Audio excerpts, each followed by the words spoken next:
Hello friends, how are you? I am Satyanarayan. I am a 2019 batch IPS officer, and if you are a UPSC aspirant and sociology is your optional, then this is the right platform for you guys, because in this series of sociology we are discussing the sociological thinkers, that is chapter 4 in paper 1, sociological thinkers, and we are discussing Karl Marx. So in the previous video of this series we discussed about historical materialism and how Karl Marx saw it as a change or a mode of social change. And now in this particular video we are going to talk about what is mode of production. So basically this is second most important concept which was given by Karl Marx, and if you see the syllabus it is directly mentioned that under Karl Marx mode of production is an important concept. And as you know, UPSC ask a question about mode of production in almost every alternative year. So first of all, let's start the discussion, and first of all it is important to know what is production. So for Karl Marx, material production is the basic necessity of human life, and when human beings starts material production, they enter into certain relations with other human beings, and those relations are known as social relations, because without entering into social relations it is almost impossible to produce material needs of the life. And Karl Marx considers it as the starting point from which society as an interrelated whole is structured. So basically according to Karl Marx this is the starting point. And what is that starting point? It is that for basic needs of life, जो basic ज़रूरतें हैं उनको पूरा करने के लिए इंसान को जो मटेरियल प्रोडक्शन करना पड़ेगा, और जो मटेरियल प्रोडक्शन करेंगे तो they will enter into relations with each other, and those social relations are known as relations of production. So basically the factor of economic production, it is important concept in explaining the change that occur in a society. And in the previous video we have discussed that how the internal contradiction between forces of production and relations of production, they are the basically motor of change or the factor for social change according to Karl Marx. So now let's define once again force of production and relations of production, यानी कि forces of production क्या होती है, relations of production क्या होती है. वैसे हम previous video में देख चुके हैं, लेकिन फिर भी थोड़ा सा डिटेल में जानते हैं एंड अंडरस्टैंड करते हैं इसको कि forces of production क्या होता है. So basically according to Karl Marx, forces of production जो हैं, this is basically the degree to which human beings can control the nature. तो आप जैसा कि सब जानते हैं कि भाई जो नेचर जो है उससे अगर आपको कुछ भी एक्सट्रैक्ट करना है, उससे जो नेचुरल रिसोर्सेज है उनको यूटिलाइज़ करना है, तो आपको जो है वो टेक्नोलॉजी चाहिए, आपको जो है वो मशीनरी चाहिए, और उसी नेचर को जो है वो नेचुरल रिसोर्सेज जो आपके हैं उनको यूज़ करके जो है वो डेवलपमेंट होता है. So basically technological know how, that is the technical knowledge, the type of equipments in use, and the goods being produced, for example tools, machinery, labor, etc. These are all the factors of forces of production, यानी कि they are component of the forces of production. And you know that any technology it gets change over time, यानी कि जब भी कोई नया discovery होती है या कोई नया इनोवेशन होता है तो जो टेक्नोलॉजी होती है वो चेंज हो जाती है, और जब आपकी टेक्नोलॉजी चेंज हो जाती है या टेक्नोलॉजी डेवलप होती है तो आपका एक जो आपका फोर्सेज ऑफ प्रोडक्शन जो है, जो अर्लियर फोर्सेज ऑफ प्रोडक्शन था वो आपका बदल जाएगा, और आप जो है वो एक नए फोर्सेज ऑफ प्रोडक्शन पे पहुंच जाएंगे बेसिकली. तो जैसे जैसे मशीनरी में डेवलपमेंट होता है या टेक्नोलॉजी में डेवलपमेंट होता है, या जो लेबर प्रोसेस है उसमें डेवलपमेंट होता है, या फिर जो है वो आपके नए एनर्जी के सोर्सेज आपको मिल जाते हैं, या फिर नई एजुकेशन जो आ जाती है वर्कर्स की, या जो वर्कर्स की जो स्किल्स है उसमें इम्प्रूवमेंट होता है, तो उसकी वजह से जो है वो फोर्सेज ऑफ प्रोडक्शन में इफेक्टिव चेंज आता है बेसिकली. एंड ये जो है वो एक जो अर्लियर रिलेशंस ऑफ प्रोडक्शन जो होते हैं उसके बीच में एक कॉन्ट्राडिक्शन पैदा हो जाता है, यानी कि जो आपकी पुरानी एफओपी जो थी या फोर्सेज ऑफ प्रोडक्शन जो है उनके जो करस्पॉन्डिंग रिलेशंस ऑफ प्रोडक्शन है वो फिर पीछे छूट जाते हैं आपके फोर्सेज ऑफ प्रोडक्शन में. जब आपका डेवलपमेंट होता है या जब वो नए इवोल्व हो जाते हैं तो फिर आपके जो रिलेशंस ऑफ प्रोडक्शन है उनके साथ एक कॉन्ट्राडिक्शन आता है, और वो जब कॉन्ट्राडिक्शंस आपस में जब टकराते हैं या फिर जो कॉन्ट्राडिक्शन की वजह से जो है वो जो पुरानी थिंकिंग के जो लोग होते हैं वो नए चेंजेस को जब रजिस्ट करते हैं तो basically according to Karl Marx एक सोशल रिवॉल्यूशन आता है और उसी से जो है वो नया फेज ऑफ हिस्ट्री आ जाता है। तो इसको हम अगली स्लाइड्स में देखेंगे, बट पहले जो फोर्सेज ऑफ प्रोडक्शन को ही हम कंप्लीट करते हैं। तो जैसा कि मैंने अभी बताया कि in every social order there is a continuous change in the material forces of production, और जो चेंज जो होता है मटेरियल फोर्सेज ऑफ प्रोडक्शन वो बेसिकली जो है वो डेवलपमेंट जो होता है in the instrument of production, mostly जो है वो इंस्ट्रूमेंट ऑफ प्रोडक्शन, यानी कि आपके जो नए तरीके आ गए, नए टूल्स आ गए, टेक्नोलॉजी डेवलप हो गई। बट समटाइम्स जैसे जो नेचुरल डिजास्टर्स आते हैं, यानी कि आपकी अगर कोई नदी सूख जाती है या फिर आपका कोई जो अचानक से फ्लडिंग हो जाती है, तो वहाँ पे भी जो है उसमें सडन चेंजेस आते हैं और उसकी वजह से जो है आपको नए फोर्सेज ऑफ प्रोडक्शन की आप डेवलप हो जाते हैं। तो ये जो है वो बेसिकली फोर्सेज ऑफ प्रोडक्शन के कंपोनेंट्स है, और जब डेमोग्राफी में चेंज होता है या टेक्नोलॉजी में चेंज होता है, इकोलॉजी में चेंज होता है मटेरियल लाइफ की, तो basically that affects the mode of production which I have already told you. And at a particular point of development the productive forces and the production relation, यानी कि relations of production जो basically conflict होता है उनके बीच में, और जो नए फोर्सेज ऑफ प्रोडक्शन होते हैं वो पुराने रिलेशंस ऑफ प्रोडक्शन को एग्जिस्ट नहीं कर पाते हैं। ये बेसिकली टू टर्म्स है which is very important to understand Karl Marx, FOP and ROP। And जैसा कि मैंने अभी आपको बताया, इसको कार्ल मार्क्स जो वो सोशल रिवॉल्यूशन का पीरियड का नाम देते हैं। And he says that during this social revolution जो अपनी उस जो कॉन्फ्लिक्ट है उसको असेस करते हैं, उनकी जो अपनी एक क्लास कॉन्शियसनेस जो है वो लोगों में आ जाती है और उसकी वजह से जो है वो नया चेंज आता है सोसाइटी में। This is basically theory of social change of Karl Marx. तो ये हम जो थ्योरी ऑफ सोशल चेंज पढ़ेंगे, Marxist theory of social change, तो उसमें भी आएगा। अब कार्ल मार्क्स जो है वो टेक्निकली कैसे डिफाइन करते हैं रिलेशंस ऑफ प्रोडक्शन को। हमने अभी बेसिकली जाना कि जब भी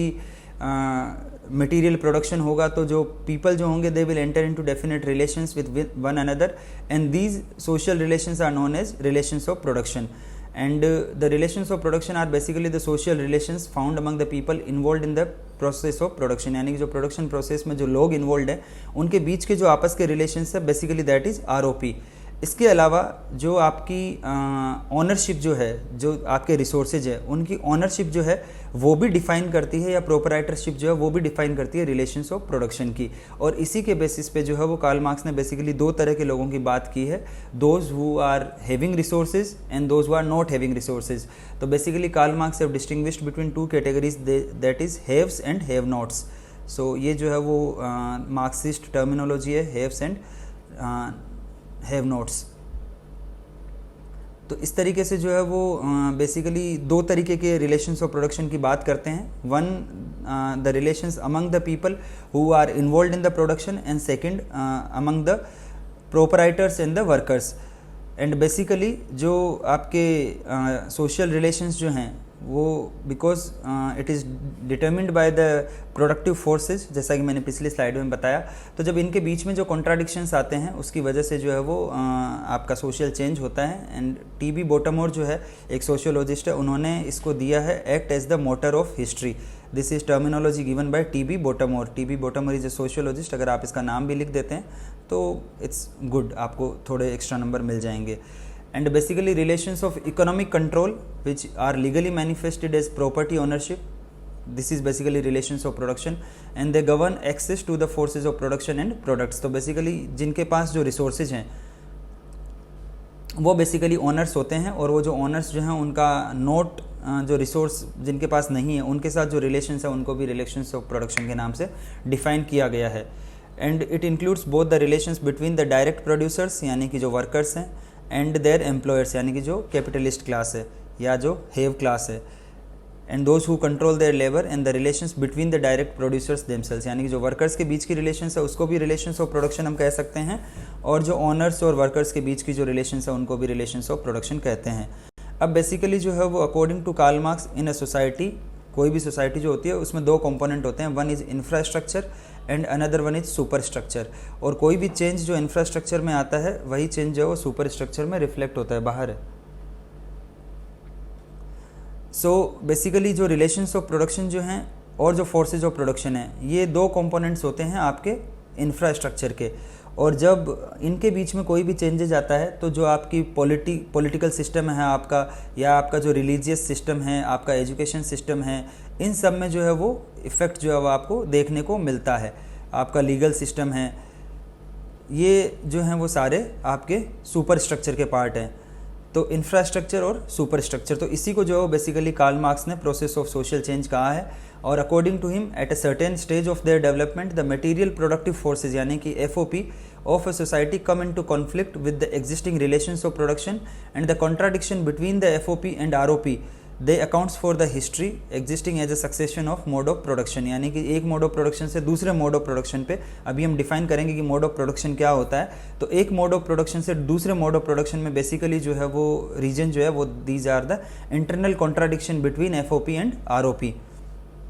and these contradiction they leads to the necessary decline of one mode and its replacement by another। Example देके बताएंगे आपको कि कैसे जो है वो फ्यूडल सोसाइटी जो थी, उस फ्यूडल सोसाइटी में जो है वो फ्यूडल लॉर्ड्स थे और जो है वो आपकी लैंडलेस लेबर थी, और उन दोनों के बीच में जब आपका एक मार्केट सिस्टम इस्टेब्लिश हुआ, आपका जो बैंकिंग सिस्टम डेवलप हुआ, उसकी वजह से जो है वो ओनरशिप जो है वो फ्यूडल लॉर्ड से जो है वो फिर मर्केंटाइल क्लास जो थी यानी कि जो बिजनेसमैन थे उनमें शिफ्ट हो गई, और जो नए रिलेशंस ऑफ प्रोडक्शन बने वो बेसिकली कैपिटलिस्ट नेचर के थे, और जो पुराने फ्यूडल लॉर्ड्स जो थे उनका कंट्रोल जो है वो कम हो गया। तो इस तरीके से जो बेसिकली जो कॉन्ट्राडिक्शंस आए उसकी वजह से जो फ्यूडल मोड ऑफ प्रोडक्शन से हम कैपिटलिस्ट मोड ऑफ प्रोडक्शन में पहुंच गए। तो ये जो है हम आगे देखेंगे एग्जाम्पल से। This is just one example to explain the process of social change. So this is very simple. Forces and relations of production in any mode of production, they underline not just the economic progress but a movement of the whole of society from one stage to another. So basically this is the theory of social change given by Karl Marx. Okay अब हम define करते हैं mode of production क्या होता है। Mode of production को हमने basically समझ लिया कि मोड ऑफ प्रोडक्शन के टू कंपोनेंट्स होते हैं, यानी कि FOP और ROP, और FOP और ROP का नेचर क्या है उसके अकॉर्डिंग जो है वो आपका मोड ऑफ प्रोडक्शन डिफाइन होता है। सो अकॉर्डिंग टू TB बोटमोर, जो मैंने सोशियोलॉजिस्ट की बात की थी, उनके अकॉर्डिंग जो है वो अगर आप मोड ऑफ प्रोडक्शन डिफाइन करना चाहते हैं तो it is the way in which the surplus is produced and it's use is controlled. तो बेसिकली किसी भी जो इकोनॉमिक प्रोडक्शन है उसमें एक कॉन्सेप्ट होता है सरप्लस का, यानी कि जो बेसिक नीड्स जो हैं उससे ज़्यादा जो प्रोडक्शन है, जो भी प्रोड्यूसर्स हैं या जो उनको कंट्रोल करने वाले लोग हैं, यानी कि सोसाइटी के जो ओवरऑल लोग हैं, उनकी जितनी कैपेबिलिटी है बेसिक नीड्स कंप्लीट करने की, उससे एक्स्ट्रा जितना भी प्रोडक्शन हो रहा है that is basically surplus production. और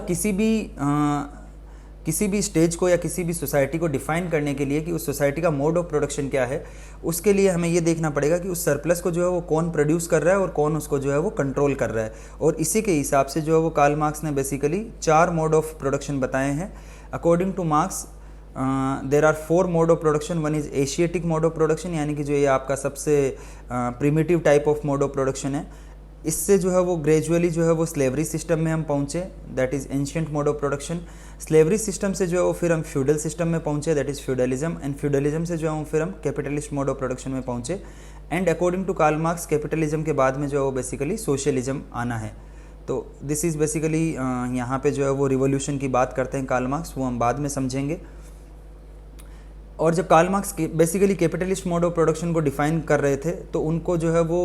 उसका जो पिछला वाला मोड ऑफ प्रोडक्शन था, यानी कि जो फ्यूडल मोड ऑफ प्रोडक्शन था, उसको भी उनको डिफाइन करना पड़ा। और according to him in the capitalist mode of production this surplus that it takes the form of profit, यानी कि जो प्रॉफिट जो है ये सरप्लस है कैपिटलिस्ट मोड ऑफ प्रोडक्शन में। बाकी मोड ऑफ प्रोडक्शन में क्या है वो अभी हम देखेंगे। So this surplus is produced by the exploiting the working class and it is sold for more than the wages given to the workers। So simple concept ये है कि जो working class जो है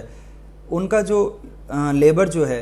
उसको जो सैलरी दी जाती है या उनकी जो लेबर की जो बेगार है वो जो है वो जितना वो प्रोड्यूस कर रहा है उससे कम दी जाती है, और वो जो डिफरेंस जो होता है वो जो है वो कैपिटलिस्ट क्लास द्वारा जो अप्रोप्रिएट किया जाता है। This is basically the simple concept to define the capitalist mode of production. And because the production of surplus enables society to grow and change, this factor is taken to be the most important in defining mode of production। यानी कि surplus जो है वो कैसे produce होता है और कैसे कंट्रोल होता है, this is the way mode of production for any society is defined. So among the four mode of production, the most important is Asiatic mode of production, and don't confuse it by name of Asia. This has nothing to do with Asia. This is the term Asiatic means the primitive mode of production, so don't confuse it with India or Asia. And don't confuse because Karl Marx ने जो है वो India पे जो है वो direct study कुछ नहीं करी थी. उन्होंने बेसिकली इंडिया और चाइना पे बहुत जो है वो लिमिटेड स्टडी थी उनकी, और उन्होंने जो है वो हालांकि ये ज़रूर डिफ़ाइन किया था कि इंडिया और चाइना में जो अभी भी एशियाटिक मोड ऑफ प्रोडक्शन है, but don't confuse it with Asia for sure. So the concept of Asiatic mode of production basically it refers to the original mode of production, यानी कि basically ये जो hunting gathering society जो है उसके बारे में बात करते हैं. And the Asiatic mode of production, the basic characteristic of it is the primitive communities, यानी कि जो ट्राइबल सोसाइटीज़ जो थी, एंड उसमें जो है वो ओनरशिप ऑफ लैंड जो है वो बेसिकली कम्युनल इन नेचर है, यानी कि पूरी कम्युनिटी जो है वो लैंड को या जो नेचुरल रिसोर्सेज है उनको ओन करती है, और इंडिविजुअल ओनरशिप जो है वो नहीं होती है. And basically according to Karl Marx this is like classless society. और इसके बाद जो है जब हम एशियाटिक मोड ऑफ प्रोडक्शन से जो है वो हम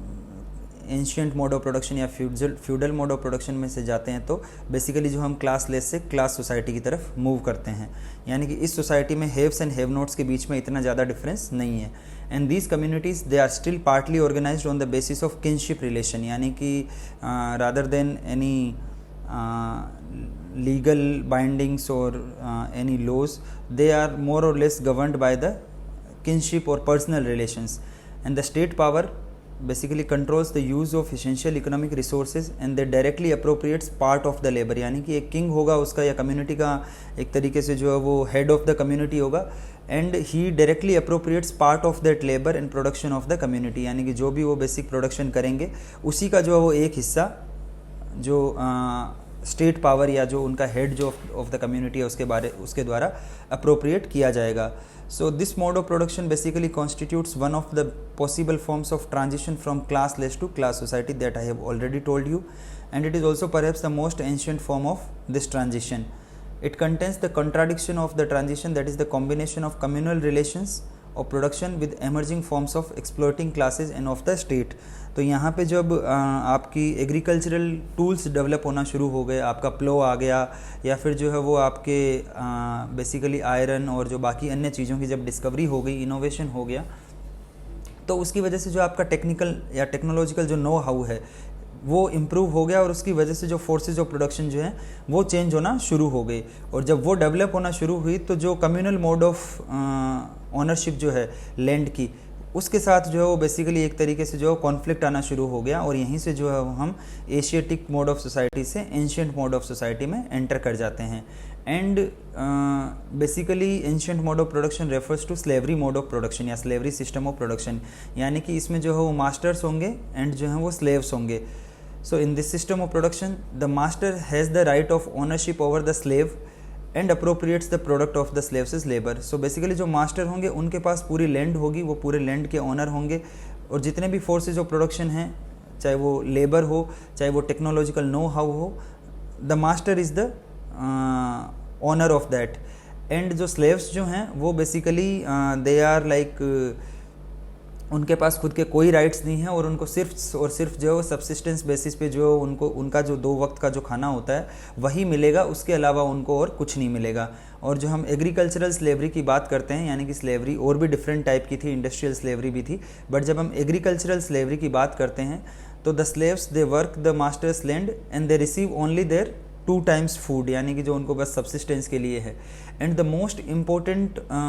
thing to understand in this is that they do not have the right to reproduction, यानी कि उनको जो है वो अपनी फैमिली बढ़ाने का या जो उनको जो है वो अपनी फैमिली रिप्रोड्यूस करने का वो अधिकार जो है वो उनके पास नहीं था. सो बेसिकली स्लेव जो हैं वो उनके सारे राइट्स जो हैं वो मास्टर्स के पास होते थे. And the master's profit is constituted by the difference between what the slave produce and what they consume. So अब ऑब्वियसली बेसिकली जितना वो प्रोड्यूस करते हैं this is much more than what they consume, and that is the basically the surplus और the profit part of for the masters. And because the reproduction of the slaves is not allowed, so basically जो demography जो होती थी या जो demographic transition जो होना है वो बेसिकली कंट्रोल किया गया था इस मोड ऑफ प्रोडक्शन में. And the reproduction of slavery depends on the capacity of the society to acquire new slaves, यानी कि आपको जो है वो न्यू स्लेव्स चाहिए बेसिकली जब जैसे जैसे प्रोग्रेस आगे बढ़ेगी, आपकी जनरेशन्स आगे बढ़ेगी, बट बिकॉज स्लेव्स जो हैं उनको रिप्रोड्यूस करने का अधिकार नहीं है, इसलिए उनको उतना ही रिप्रोडक्शन करने दिया जाता था जितने से जो उनकी जो स्लेव्स की जो नई डिमांड है वो फुलफिल हो सके। And on this basis the apparatus on which it is based, या बेसिकली जो सोसाइटी की जो कैपेसिटी है प्रोड्यूस करने की, वो जो है वो उनकी नेचुरल कैपेसिटी के अकॉर्डिंग नहीं थी, बट जो उनका डेमोग्राफिक रिप्रोडक्शन जो था वो एनस्लेव्ड किया गया था। यानी कि ये अगर बहुत ही सिंपल टर्म्स में समझना चाहें तो उनको जो रिप्रोडक्शन पार्ट जो है उसको कंट्रोल किया गया था। And the growth of the labour force is independent of their effective demographic factors, यानी कि डेमोग्राफिकली जो है वो, यानी कि नेचुरली जो है वो कितना पॉपुलेशन ग्रो कर सकती है वो अलाउड नहीं था। So that's why this mode of production or this mode of exploitation permits a demographic manipulation of the society, यानी कि ये एकमात्र मोड ऑफ प्रोडक्शन है जिसमें स्लेव्स के जो राइट्स जो हैं वो इतने ज़्यादा रिस्ट्रिक्टेड थे कि उनको अपने खुद के रिप्रोडक्शन के राइट्स भी नहीं थे। And this is the basic core of mode of production of ancient mode of production या फ्यूडल मोड ऑफ प्रोडक्शन। फिर फ्यूडल मोड ऑफ प्रोडक्शन से जो है वो बेसिकली हम मूव करते हैं। So now we move from Asiatic and ancient mode of production to feudal mode of production. So this is third type of mode of production according to Karl Marx, and in feudal mode of production basically there are feudal lords and the working class is the tenants or the serfs. So जो basic purpose था Karl Marx and Frederick Engels का वो था capitalist mode of production को define करना, capitalist mode of production. And इसके लिए क्योंकि जो एग्जिस्टिंग सोसाइटी थी वो फ्यूडल मोड ऑफ प्रोडक्शन था या फ्यूडल सोसाइटी थी, इसलिए he was like mainly interested to show the change from feudal to capitalist mode of production. So that is their writings about feudalism that tended to mirror that interest as well as focusing on the transition between the feudal to capitalist mode of production. So basically this is introduction part to the feudal mode of production. And जो serfs जो थे वो basically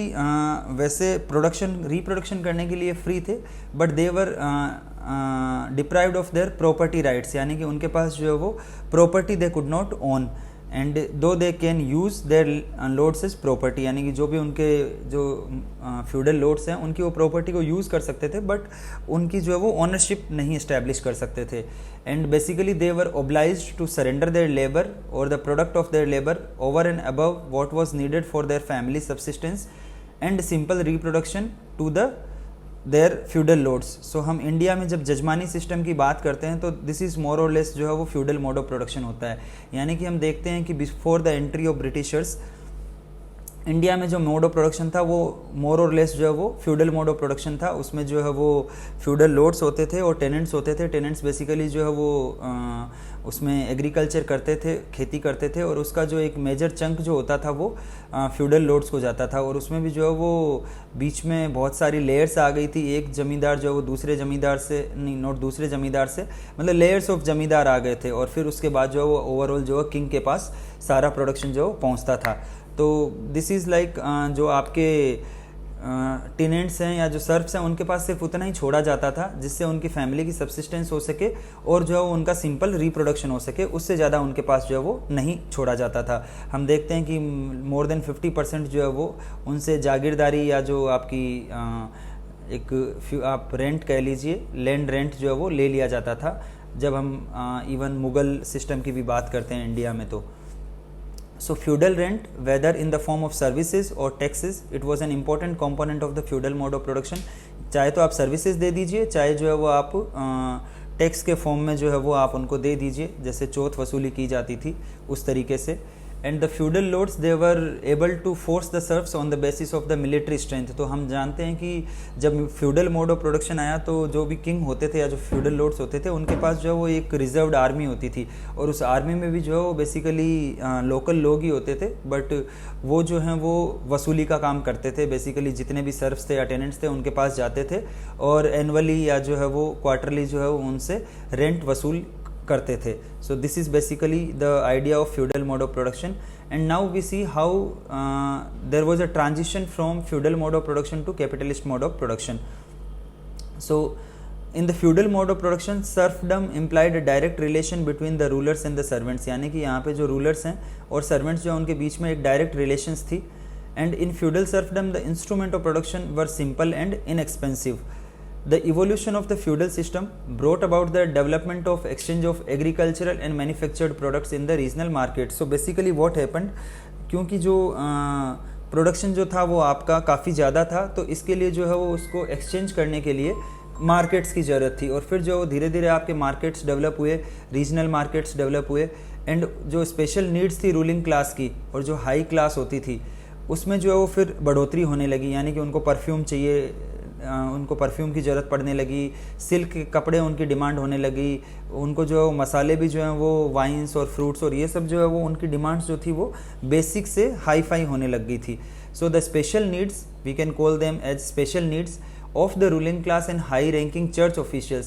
it gave an impetus to the growth of commodity production, यानी कि जो इसके पहले जो agricultural subsistence basis of production होता था, अब जो है वो आपका कमोडिटी प्रोडक्शन होने लगा, यानी कि आपका सिल्क का प्रोडक्शन होने लगा, different modes of different types of spices का प्रोडक्शन होने लगा, फ्रूट्स और वाइन्स का प्रोडक्शन होने लगा, परफ्यूम्स का प्रोडक्शन होने लगा। तो इस तरीके से जो कमोडिटी प्रोडक्शन जो है वो उसको बढ़ावा मिला, and for that international trade routes भी डेवलप हुए, मर्केंटाइल सेंटर्स भी डेवलप हुए। बेसिकली हम जानते हैं कि इंडिया से जो है वो कॉटन लेके जाया जाता था मैनचेस्टर, और वहाँ पे जो मैनचेस्टर जो इम्पोर्टेंट क्लॉथ सेंटर के रूप में डेवलप हुआ। तो this is basically the change which was studied by Karl Marx, and it laid the foundation for the capitalist relations of production which were to become the main contradiction of the system and its cause of downfall। यानी कि जब capitalist mode of production आने लगा तो जो earlier जो feudal lords जो थे उनका जो एक जो वे ऑफ लिविंग था वो चेंज होने लगा, और उसकी वजह से जो है वो जब नया बैंकिंग सिस्टम आ गया और फिर उनके पास जो है वो लोन वगैरह लेने की इतनी कैपेबिलिटी नहीं बची, तो वो जो फ्यूडल मोड ऑफ प्रोडक्शन है वो धीरे धीरे कम होता चला गया और कैपिटलिस्ट मोड ऑफ प्रोडक्शन जो है वो धीरे धीरे ग्रोथ होता चला गया। So now we finally move to the fourth mode of production, that is capitalist mode of production. And according to Karl Marx, capitalism basically refers to a mode of production in which capital is the dominant means of production, and capital यानी कि it can take the form of money or it can take the form of credit for the purchase of labor power, machinery and materials of the production। So because जो banking system जो जब धीरे धीरे develop होने लग गया या ज़्यादा कैपिटल की जब रिक्वायरमेंट होने लगी, तो उसकी वजह से जो है वो प्राइवेट ओनरशिप जो है वो बढ़ गई, private ownership of the capital in its various forms in the hands of a class of capitalist, और उसकी वजह से जो है वो नई नई इंडस्ट्रीज़ की ग्रोथ शुरू हो गई। And this ownership by capitalist is to the exclusion of the mass of population, यानी कि पहले जो है वो जैसे फ्यूडल मोड ऑफ प्रोडक्शन था तो उसमें जो है वो आपकी जो टेनेंट्स थे उनसे वसूली करने के लिए भी जो है वो एक बहुत बड़ी क्लास की ज़रूरत थी, जो उनके आप कह सकते हैं कि जो सेकंड रैंक ऑफ हायरार्की जो ऑफ ऑफिशियल्स जो हैं वो फील्ड में जाते थे, टैक्स वसूलते थे, जागीरदार आप जिनको कह सकते हैं। तो बेसिकली जब कैपिटलिस्ट मोड ऑफ प्रोडक्शन आया तो उनकी भी जो है वो संख्या कम होने लग गई, और जो कैपिटलिस्ट जो है उनकी संख्या बहुत कम रह गई, और जो बाकी जो जितने भी मासेस थे वो जो है वो बेसिकली वर्कर्स थे। And goods are produced for sale rather than their own use, यानी कि अब जो मार्केट इकोनॉमी जो कम्प्लीटली डेवलप हो गई थी। The capacity to do useful work और labour power is bought and sold in a market, यानी कि जो लेबर्स जो थे उनकी लेबर पावर को जो मार्केट में वेजेस के एक्सचेंज में, मनी वेजेस के एक्सचेंज में सोल्ड किया जाता था, और उनको जो है वो एक वेजेस के अलावा और कुछ भी नहीं मिलता था। So in the ancient mode of production labours were obliged और forced to surrender their labour, यहाँ पे जो है वो they were not forced, but उनके पास जो है और कोई दूसरा ऑप्शन नहीं था, इसलिए जो है वो they enter into a contract with their employers. जो जितने भी वर्कर्स जो हैं वो 1 साल के लिए, 2 साल के लिए, 5 साल के लिए कॉन्ट्रैक्ट पे रखे जाते थे, और अगर उनकी काम की क्वालिटी अच्छी नहीं होती थी तो जो उनको जॉब से वो निकाल दिया जाता था। So basically the use of money as a medium of exchange, this is the basic characteristic of the capitalist mode of production, and it gives an important role to the banks and the financial intermediaries. Now the production process is completely controlled by the capitalist and their managers, and the financial decisions they are basically taken by the capitalist entrepreneurs, and individual capitalist they compete for control over the labor and the finance, यानी कि basically दो ही main चीज़ थी, money या finance, and जो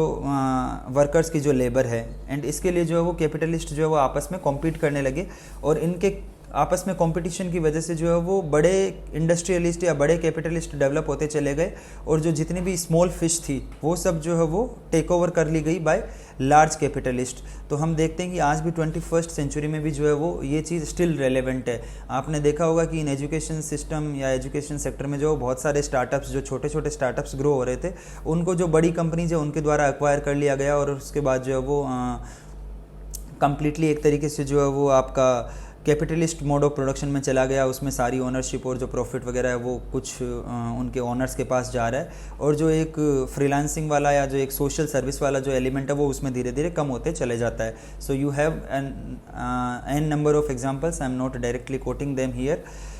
but the industrial revolution starting in England and spreading across different countries, this saw a rapid growth of technology and corresponding rise of capitalist economies. So basically जो आपका industrial revolution था, that is the growth center for capitalist mode of production, and Karl Marx viewed this capitalism as a historical phase to be eventually replaced by socialism. So how the capitalism is going to change into socialism, that is the subject matter of class struggle and class conflict. So that is the subject which we will deal in the next video. So thank you so much guys for watching the video till the end, and I hope that these videos are helping you in your sociology preparation. Thank you so much. Have a nice day.